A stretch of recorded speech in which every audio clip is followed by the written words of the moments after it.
لله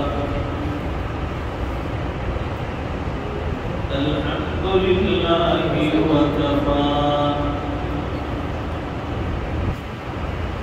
وسلام على عباده الذين اصطفى خصوصا على أفضلهم وخاتم النبيين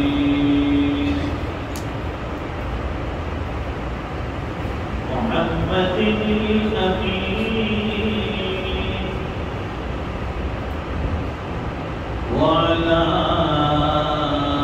آله وصحبه أجمعين. أما بعد فأعوذ بالله من الشيطان الرجيم. بسم الله الرحمن الرحيم. والذين آمنوا أشد حبا لله. صدق الله العظيم. اللهم صل على سيدنا ومولانا محمد وعلى آل سيدنا محمد وبارك وسلم. بزرگوں اور دینی بھائیوں،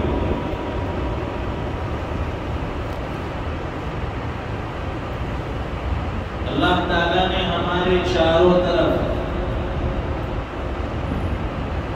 ہمارے ارد گرد یہ وسیع اور عریض دنیا بنائی.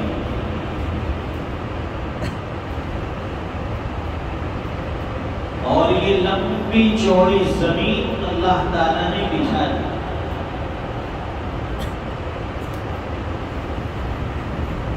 زمین کے بارے میں اللہ قرآن کریم میں فرماتے ہیں وَالْأَرْضَ فَرَشْنَاهَا فَنِعْمَ الْمَاهِدُونَ.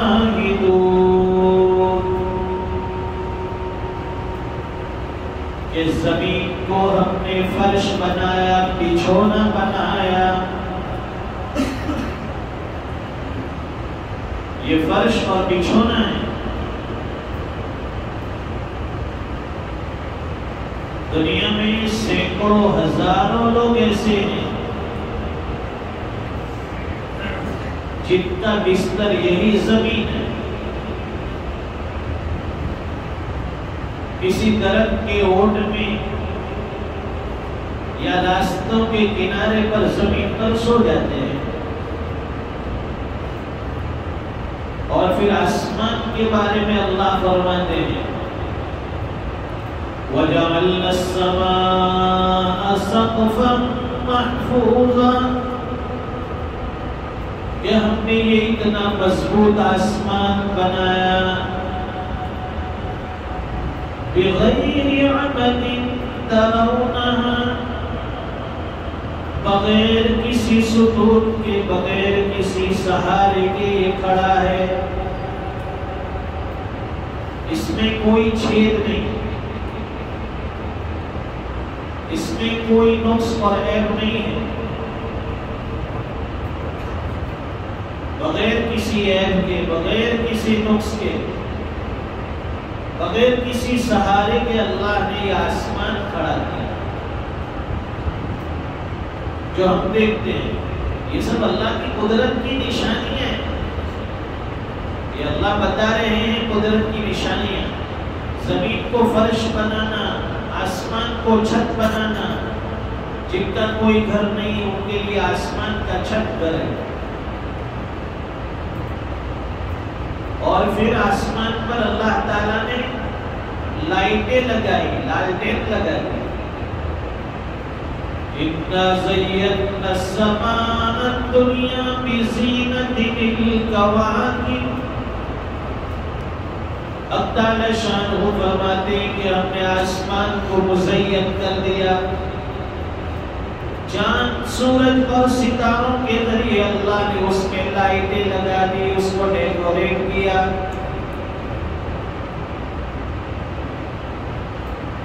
یہ زمین، یہ آسمان، یہ دنیا کے شجر حجر، یہ پہاڑ، یہ ندیاں، یہ نالے، یہ سمندر، یہ سب اللہ کی قدرت کی نشانیاں ہیں، اور سب انسانوں کے لیے اللہ نے بنایا ہے۔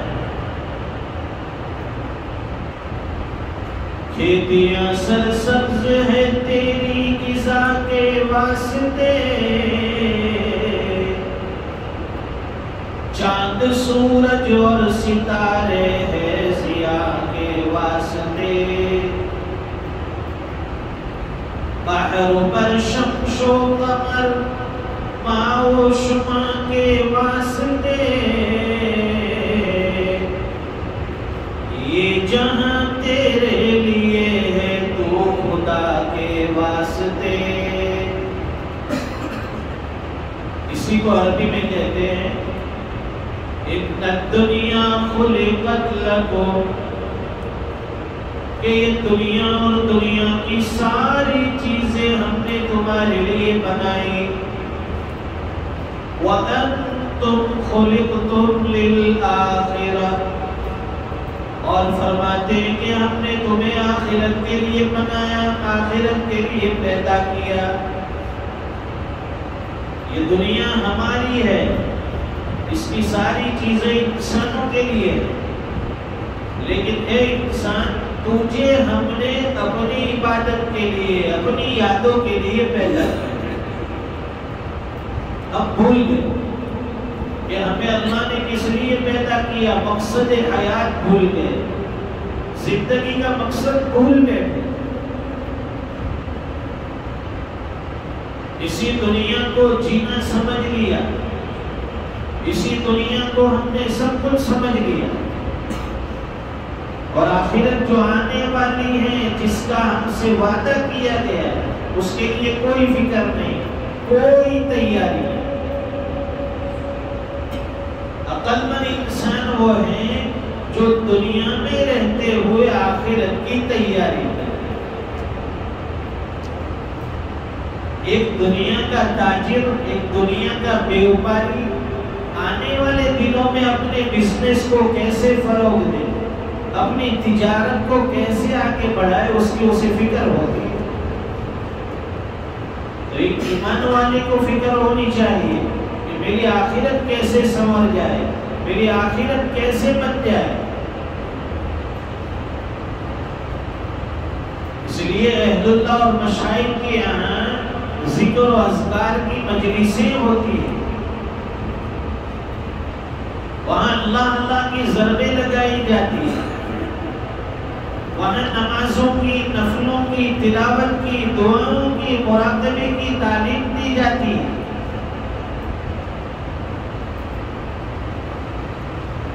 ایک اللہ کی بندی گزری ہے سیدہ رابعہ بصریہ رحمۃ اللہ علیہا، بڑی نیک، بڑی پارسا، بڑی عبادت گزار۔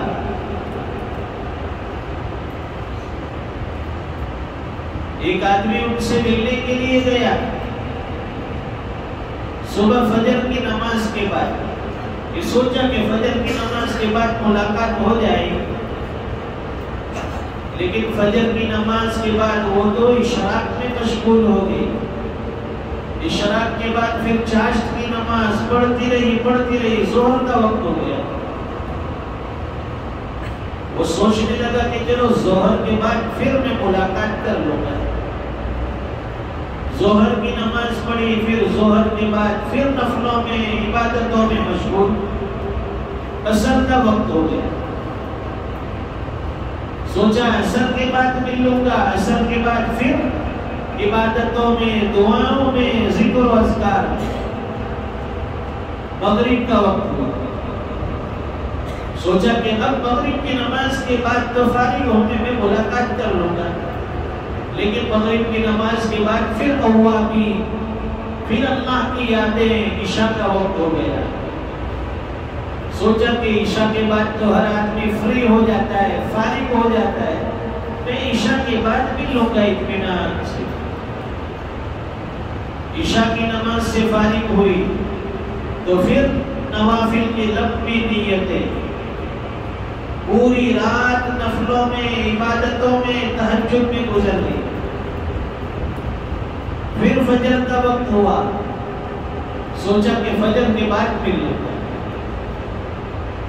اب فجر کی نماز کے بعد مصلی پر بیٹھے بیٹھے رابعہ بصریہ رحمۃ اللہ علیہ کو جھونکے آنے لگے۔ پوری رات عبادت میں گزری ہے،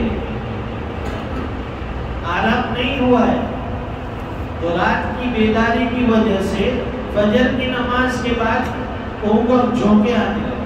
مصلی پر بیٹھے بیٹھے فوراً بیدار ہوئی اور اس کے بعد کہنے لگی، دعا مانگنے لگی، اللہم انی اعوذ بک من عین لا تشبع من النوم، اے الہ العالمین میں ایسی آنکھوں سے تیری پناہ چاہتی ہوں جو نیند سے بھرتی ہی نہ ہو۔ ان کو نیند پیاری نہیں تھی، عبادتیں پیاری تھی۔ تھوڑی دیر رات کی بیداری کے بعد جھونکے آنے لگے تو دعا مانگنے لگی، اللہ یہ کیسی آنکھ ہے، عبادتوں میں لگنے کی بجائے اسے جھونکے اور نیند آ رہی ہے، اس پر نیند کا غلبہ ہے۔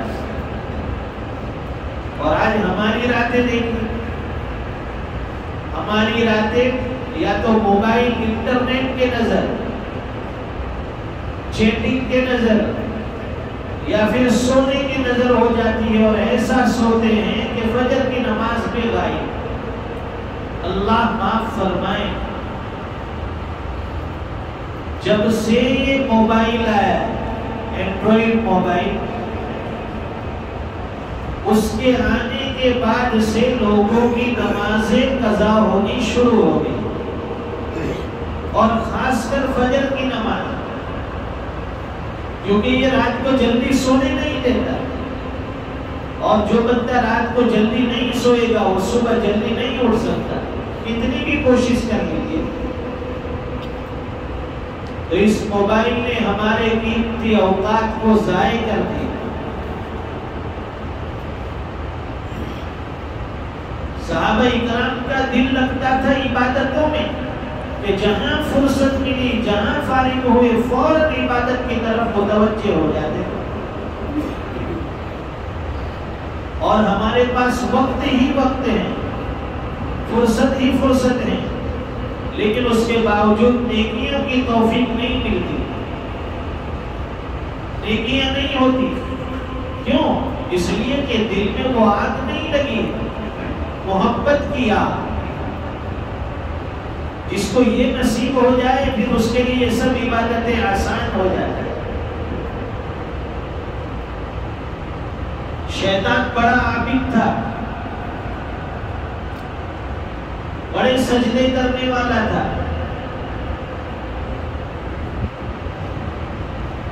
علم بھی اس کے پاس بہت زیادہ تھا، کیونکہ وہ فرشتوں کا سردار تھا۔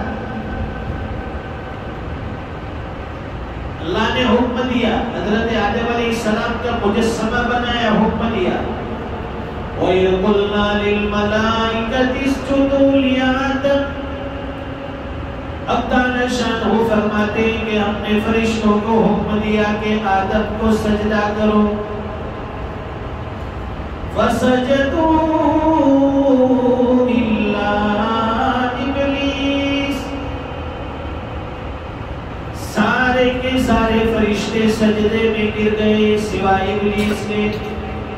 سب نے سجدہ کیا، شیطان نے نہیں کیا۔ ابا واستکبر وکان من الکافرین، اس نے انکار کیا، تکبر کیا، اور وہ رد درگاہ ہو گیا، نافرمانوں میں سے ہو گیا، نکال دیا۔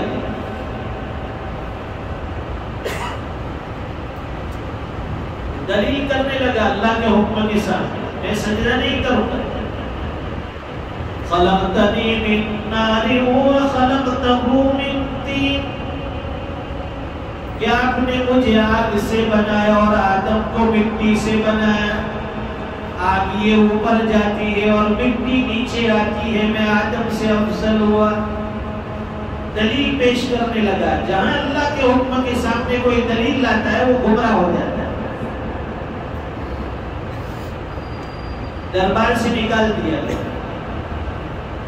تو وہ عابد بھی تھا، عالم بھی تھا، لیکن عاشق نہیں تھا، اللہ کا عشق نہیں تھا. اور جس بندے کے اندر اللہ کا عشق آ جائے اس کے لیے راتوں کو جاگنا آسان ہے، اس کے لیے نمازوں میں کھڑے رہنا آسان ہے، اس کے لیے تہجد میں اٹھنا آسان ہے، اس کے لیے 5 وقتہ نمازیں پڑھنا آسان ہے، کیونکہ اندر دل میں عشق کی آگ لگی ہے. اس لیے حکیم الامت مجدد ملت حضرت مولانا شاہ اشرف علی تھانوی رحمۃ اللہ علیہ فرماتے ہیں کہ جب کوئی مومن بندہ پرصراط سے گزرنے لگے گا تو جو جہنم کی آگ جو دہک رہی ہے، جب یہ ایمان والا گزرنے لگے گا تو وہ جہنم کی آگ بھی سرد ہو جائے گی، ٹھنڈی ہو جائے گی، اس کا بھڑکنا کم ہو جائے گا، اور وہ جہنم کی آگ کہنے لگے گی اسرع یا مومن، اے مومن جلدی سے چل. کیوں؟ اس لیے کہ تیرے دل کی محبت کی آگ نے مجھ جہنم کی آگ کو بھی بجھا دیا. اللہ کے عشق کی جو آگ لگی ہے اس کے دل میں، اس عشق کی آگ نے جہنم کی آگ کو بھی ٹھنڈا کر دیا. جسے یہ نصیب ہو جائے عشق کی آگ، اسے دنیا کی بڑی دولت مل گئی. اس لیے کتابوں میں لکھا ہے کہ حضرت ابراہیم علیہ السلام ایک مرتبہ بکریوں کا ریور لے کر جا رہے تھے. آپ نے سنا ہوگا کئی مرتبہ.